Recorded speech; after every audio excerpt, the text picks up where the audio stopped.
குறிப்பாக கலைஞர், புரட்சித் தலைவர், ஒரு நீண்ட காலம் அரசியலை அவதானித்த புரட்சித் தலைவர் அம்மா, தந்தை பெரியார், பேரறிஞர் அண்ணா, பெருந்தலைவர் காமராஜர், பாட்டாளிகளினுடைய வர்க்க கருத்துக்களை நாட்டுக்கு அடையாளப்படுத்தி களத்தில் எளிமையாக உழைப்பாளி மக்களுக்கு தொண்டாற்றிய ஐயா ஜீவா, நம்ம நல்லக்கணியாளர் நெடுமாறன் ஐயா வரைக்கும் நம்ம தொடர்ந்து பார்க்குறோம். அவர்களெல்லாம் நினைவு தெரிந்த காலத்திலிருந்து பள்ளி பருவத்திலிருந்து அரசியலில் தன் வாழ்நாளின் கடைசி மூச்சு இருக்கிற வரை மக்களுக்காக தொண்டு செய்து களத்தில் இருக்கிறாங்க. ஆனால் விஜய் அப்படி இல்லை. கேள்வி அதுதான்.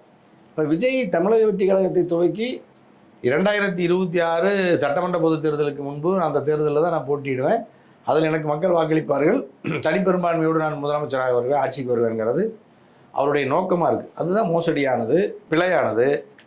தமிழ்நாட்டு மக்கள் நம்பி ஏமாறக்கூடாது, தமிழக வெற்றி கழகத்தை நிராகரிக்க வேண்டும், விஜய் என்கின்ற நடிகரை நாட்டு மக்கள் ஏற்கக்கூடாது.